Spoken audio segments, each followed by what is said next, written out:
Welcome back to live coverage of the construction site Golf Open, ready for a fierce day of competition. And with a background like this, we can all agree it's gonna be good. Greens are in immaculate condition.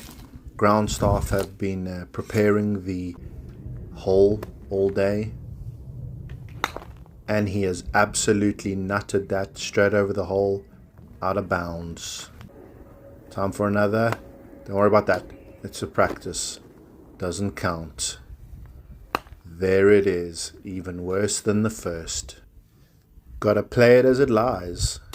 Ooh, a little chippy one. First putt. Second putt.